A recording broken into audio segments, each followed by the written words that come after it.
Bismillahirrahmanirrahim. This video is made by channel Legal Concept, CSS, BMS and Law. Today our topic is Introduction to US Constitution. Topic start करने से पहले आप तमाम दोस्तों से दरख्वास्त है कि अगर आपने अभी तक हमारे चैनल को सब्सक्राइब नहीं किया तो सब्सक्राइब कर लें और साथ में दिए गए बेल आइकन के बटन पर भी क्लिक कर लें ताकि हर आने वाली वीडियो आपको वक्त पर मिलती रहे। जैसा कि मैंने बात की कि आज हिस्ट्री ऑफ यूएसए में हमारा टॉपिक है इंट्रोडक्शन टू यूएस कॉन्स्टिट्यूशन। तो थोड़ा सा इसके पहले कंटेंट्स टेबल को देख लेते हैं कि ये क्या है, इसमें हम क्या चीज़ डिस्कस करने जा रहे हैं। पहले हम डिस्कस करेंगे कि कॉन्स्टिट्यूशन क्या होता है, फिर उसके बाद यूएस कॉन्स्टिट्यूशन है, उसकी बैकग्राउंड हिस्ट्री है, जनरल इंट्रोडक्शन है, फेडरल सिस्टम है, प्रेसिडेंशियल सिस्टम है, सेपरेशन ऑफ पावर्स है, चेक एंड बैलेंस है, जुडिशल रिव्यू है, बाई कैमरल लेजिस्लेशन है, पॉपुलर सोवरेनिटी है, कन्वेंशन है और डुअल सिटीज़नशिप के साथ डुअल पार्टी सिस्टम भी है। तो सबसे पहले हम कॉन्स्टिट्यूशन पर बात करते हैं कि कॉन्स्टिट्यूशन क्या होता है, क्योंकि अगर हमें कॉन्स्टिट्यूशन के बारे में ही इन्फॉर्मेशन नहीं होगी तो हम यूएस कॉन्स्टिट्यूशन को कैसे समझ सकते हैं। तो कॉन्स्टिट्यूशन जो होता है वो supreme law of the land होता है और जनरल बॉडी ऑफ प्रिंसिपल्स होते हैं जो कि किसी भी सोसाइटी को रन करने के लिए, रेगुलेट करने के लिए बनाए जाते हैं। किसी भी कंट्री के पॉलिटिकल सिस्टम को देखना हो, उसके सोशल सिस्टम को देखना हो, उसके इकोनॉमिक सिस्टम को देखना हो कि कैसे रन कर रहा है, तो ये सारी चीज़ें आपको कॉन्स्टिट्यूशन से मिल जाती हैं। किसी भी कंट्री का आप कॉन्स्टिट्यूशन उठा कर पढ़ें तो आपको तमाम की तमाम चीज़ें वहाँ से मिल जाएंगी। और आगे हम करते हैं यूएस कॉन्स्टिट्यूशन की बात। तो यूएस कॉन्स्टिट्यूशन जो है दुनिया का मोस्ट रिटन रिजिड कॉन्स्टिट्यूशन है और ये 1787 में पेश किया गया, यानी कि फ्रेम हुआ, और उसके बाद 1789 में इसे रेटिफाइड करके यूएस कॉन्स्टिट्यूशन बना दिया गया।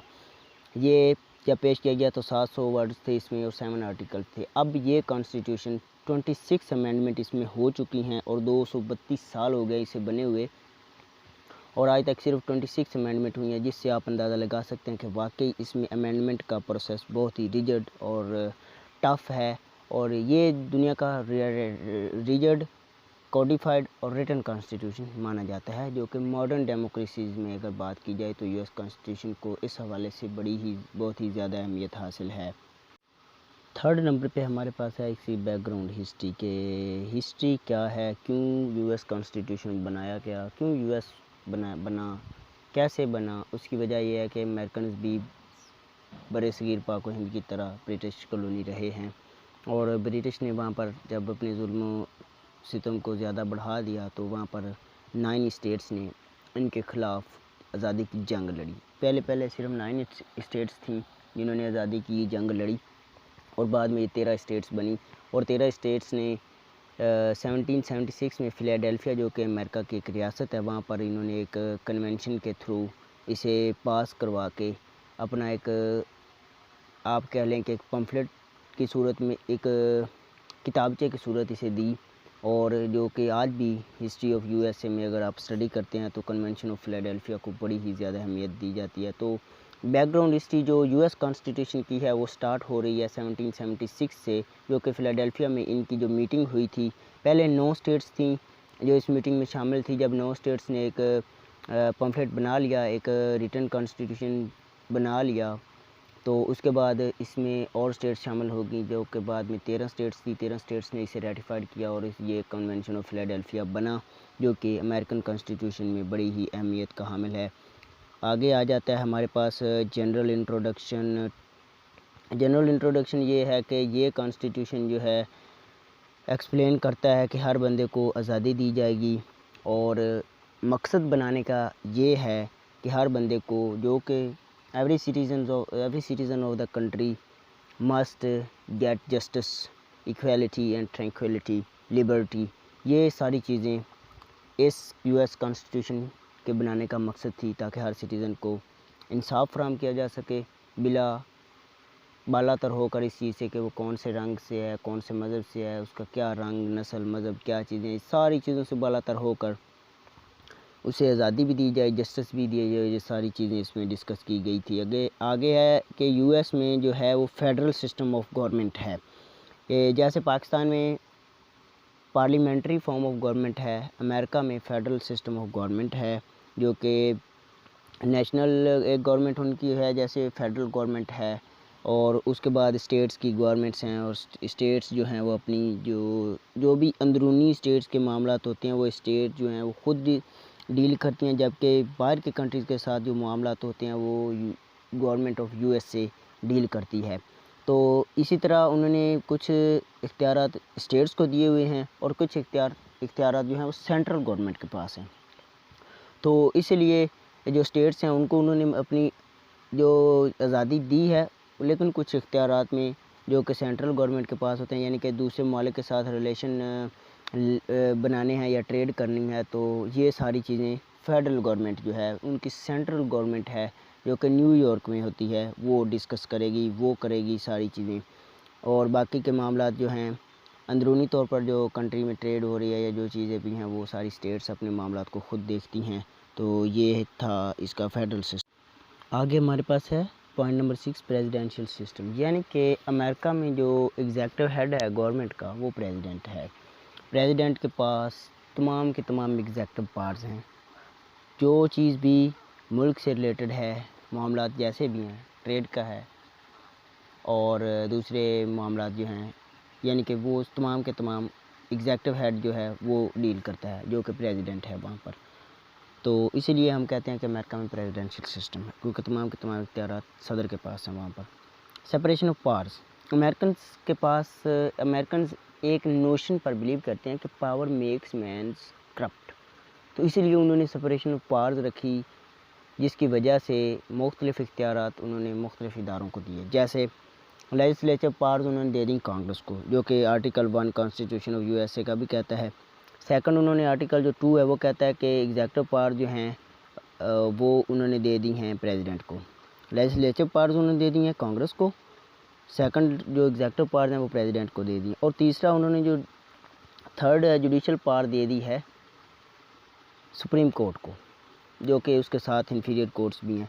आगे फिर दूसरा पॉइंट नंबर 8 हमारे पास आ जाता है कि चेक एंड बैलेंस की पॉलिसी अमेरिका में वहाँ पर है कि हर इदारा दूसरे इदारे पर निगरान है। जैसे एग्जीक्यूटिव जो है वो बाज़ औक़ात जुडिशरी पर निगरान है, क्योंकि ये 3 मेन ऑर्गन होते हैं किसी भी स्टेट के, एग्जीक्यूटिव, जुडिशरी और उसके साथ आ जाती है लेजिस्लेचर, एग्जीक्यूटिव और जुडिशरी, ये तीनों हैं। तो अमेरिका में इन तीनों पर चेक एंड बैलेंस है, यानी कि पहले अगर लेजिस्लेचर है तो लेजिस्लेचर जो है ये एग्जीक्यूटिव पर भी निगरान है, एग्जीक्यूटिव पर भी चेक एंड बैलेंस के तौर पर काम कर रहा है और जुडिशरी पर भी। और अगर हम एग्जीक्यूटिव को लेते हैं तो एग्जीक्यूटिव लेजिस्लेचर और जुडिशरी पर है और जुडिशरी जो है वो एग्जीक्यूटिव और लेजिस्लेचर पर। तो इस तरह चेक एंड बैलेंस की उन्होंने पॉलिसी वहाँ पर अपनाई हुई है, क्योंकि वो कहते हैं कि power makes mans corrupt. Check and balance के बाद पॉइंट नंबर 9 है जुडिशल रिव्यू, जो कि अमेरिकन कॉन्स्टिट्यूशन में एक केस था मार्बरी वर्सेस मेडिसन, उसकी बुनियाद पर जुडिशल रिव्यू आया और उसके बाद ये परमानेंट हिस्सा बन गया अमेरिकन कॉन्स्टिट्यूशन का। जुडिशल रिव्यू बेसिकली जो जुडिशरी होती है, जैसे अमेरिका में सुप्रीम कोर्ट है तो वो जुडिशल रिव्यू की पावर जो है इस्तेमाल कर सकती है, ये power supreme court of America के पास है। आगे हमारे पास है बाई कैमरल लेजिस्लेशन, जैसे हमारे यहाँ पाकिस्तान में 2 तरह के हाउस हैं, यानी कि नेशनल असम्बली और सेनेट है। तो इसी तरह अमेरिका में भी लोअर हाउस जो है वो हाउस ऑफ रिप्रेजेंटेटिव है और अपर हाउस जो है वहाँ पर है सेनेट। तो बाई कैमरल लेजिस्लेशन है, वहाँ पर 2 हाउस यानी कि वहाँ पर भी मौजूद हैं, जैसे लोअर हाउस है हाउस ऑफ रिप्रेजेंटेटिव और अपर हाउस सेनेट है। बाई कैमरल का बेसिकली लैटिन वर्ड से लिया गया, जिसका मतलब है 2 चैम्बर। पॉपुलर सोवरेंटी, अमेरिका में पॉपुलर सोवरेंटी जो है वो पब्लिक है, आम पब्लिक है। अमेरिकन बिलीव करते हैं popular sovereignty is a government based on consent of the people, यानी कि तमाम की तमाम कंसेंट पीपल की वहाँ पर चलती है। Government source of authority is the people and its power is not legitimate if it disregards the will of the people.